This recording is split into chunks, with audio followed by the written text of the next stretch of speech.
Hello बच्चों, कैसे आप लोग? सब अच्छे हो गए? तो welcome back to study with Akash. तो आज हम जो टॉपिक करने जा रहे हैं उसका नाम है दर्पण द्वारा प्रतिबिंब बनाने के नियम।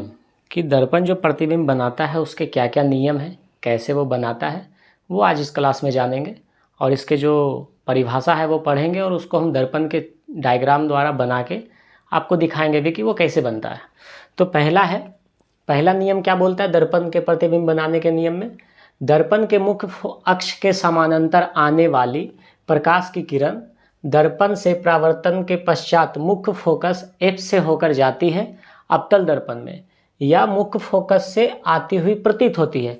तो हमने जब अवतल और उत्तल दर्पण पढ़ा था तो उसमें जो हमने दर्पण बनाए थे, जो हमारा प्रकाश की किरण जा रहा था, तो उत्तल में क्या हो रहा था कि फोकस से आते हुए प्रतीत हो रही थी और अवतल में वो आ रही थी। तो वही चीज़ यहाँ लिखा हुआ है कि दर्पण के मुख्य अक्ष के समानांतर चलने वाली प्रकाश की किरण दर्पण के परावर्तन के पश्चात मुख्य फोकस से जाती है या मुख्य फोकस से आती हुई प्रतीत होती है। तो पहले इसमें हम क्या करेंगे, हम बनाएंगे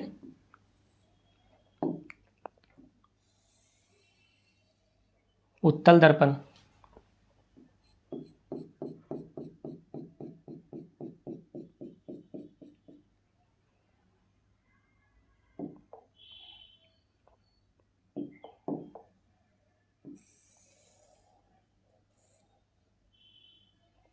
और एक बनेगा अवतल दर्पण।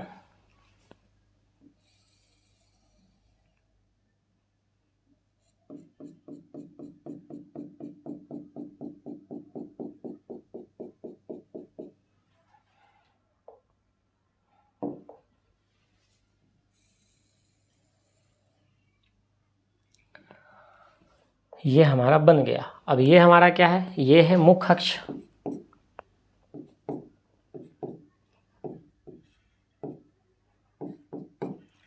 और ये है हमारा वक्रता केंद्र और ये फोकस। इसका फोकस होगा यहाँ और यहाँ होगा वक्रता केंद्र। तो बोल रहा है कि समानांतर आने वाली या चलने वाली प्रकाश की किरणें, तो समानांतर जब आएगी, ये समानांतर आई और फोकस से गई, ये जाती हुई प्रतीत हुई, तो ये कहाँ दिखेगा, ये यहाँ दिख रहा था कि जैसे ये फोकस से आ रही हो। तो ये क्या है, ये समानांतर गई और फोकस से होकर आते हुई प्रतीत होती है। तो ये था हमारा उत्तल दर्पण में आती हुई प्रतीत होती है, तो ये आता हुआ प्रतीत हो रहा है।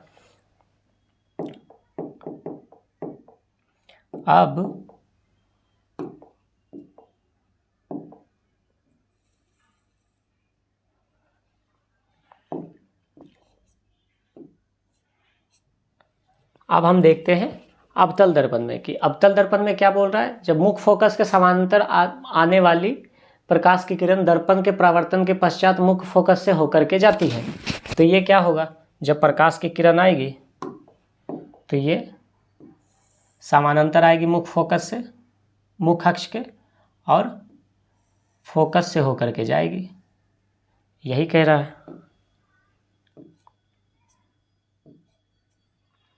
तो ये हमारा प्रथम नियम है कि प्रकाश की किरण जब किसी दर्पण के परावर्तन सतह पे पड़ती है तो उत्तल दर्पण में क्या है, वो फोकस से आते हुए फोकस से जाते हुए प्रतीत होती है और अवतल में जाती है। इसमें क्या है, प्रतीत हो रही है कि फोकस से जा रही है, सब परावर्तन पृष्ठ से टकरा के फोकस से जाते हुए प्रतीत हो रही है और अवतल में फोकस से जा रही है। तो ये हमारा प्रथम नियम बता रहा था, उसके हिसाब से हमने आपको डायग्राम में दिखाया। अब सेम चीज़ें जो है हम देखेंगे दूसरा नियम क्या कहता है।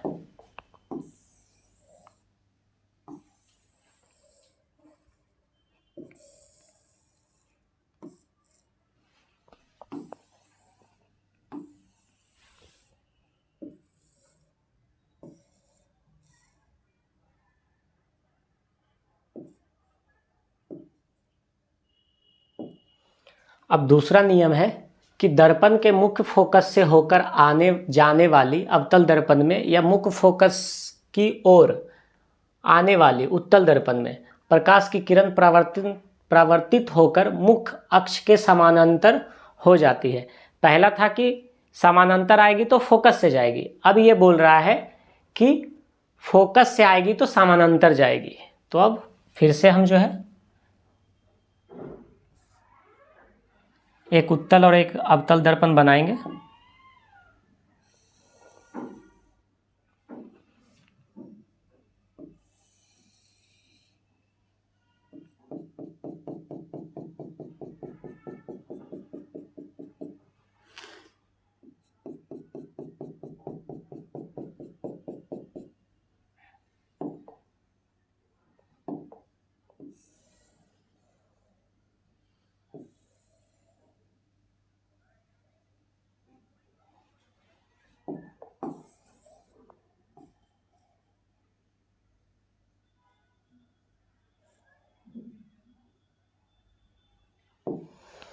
अब देखते हैं कि फोकस से होकर जाने वाली, मुख्य फोकस की ओर जाने वाली प्रकाश की किरणें परावर्तन के बाद मुख्य अक्ष के समानांतर हो जाती है। तो ये क्या होगा, जब ये फोकस से जाएगा तो क्या होगा, ये जो हमारा अवतल है तो इसका फोकस बनेगा हमारा, ये फोकस, ये इसका केंद्र, और इसका होगा ये फोकस और ये होगा इसका केंद्र। ये है अपना उत्तल और ये है अवतल। तो अवतल में क्या होगा, जब ये फोकस से जाएगी और समानांतर हो जाएगी।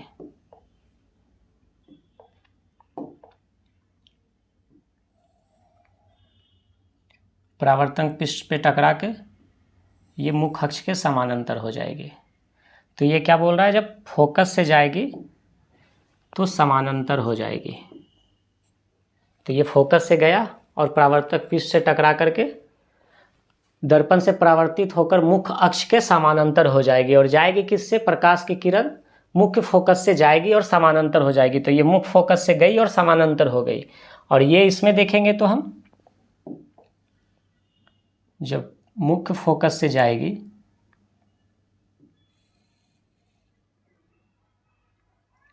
तो ये क्या होगा, समानांतर हो जाएगी।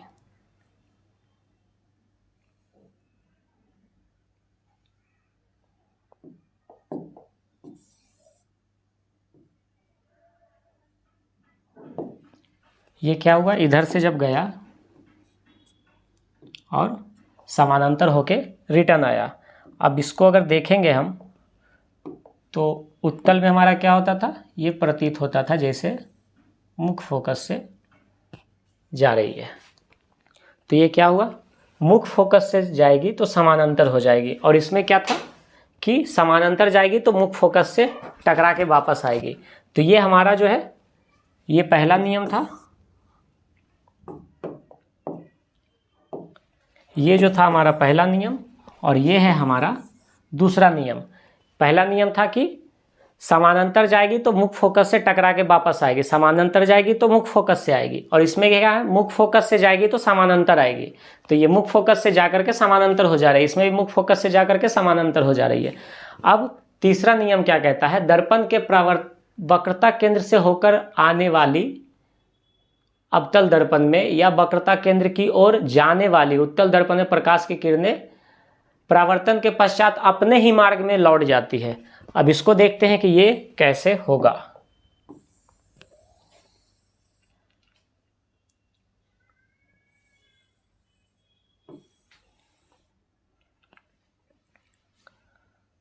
अब एक बनाते हैं उत्तल दर्पण, अवतल दर्पण।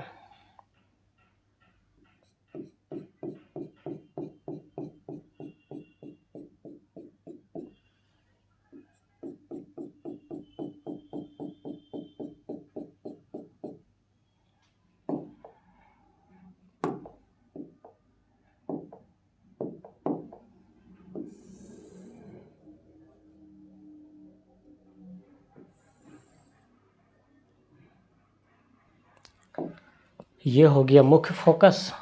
अब इसका यहाँ पे F, यहाँ पे C, इसका यहाँ C, यहाँ F। तो ये हमारा है उत्तल, ये है अवतल। अब हमारा ये बोल रहा है कि वक्रता केंद्र से होकर के जाने वाली या उत्तल दर्पण में जाने वाली या जाती हुई प्रतीत होने वाली परावर्तन के पश्चात वो अपने ही दिशा में मार्ग में लौट जाती है।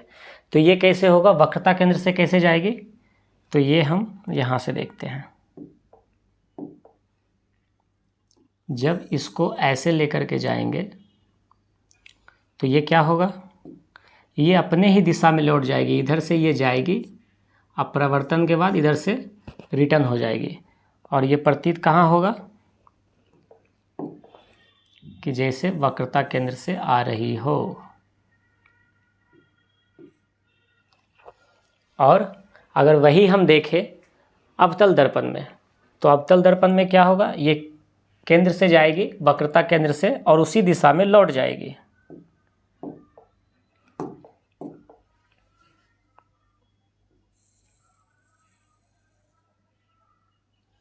ये क्या होगा, इधर से ये जाएगी और यहीं से टकरा के ये वापस उसी मार्ग में लौट जाएगी।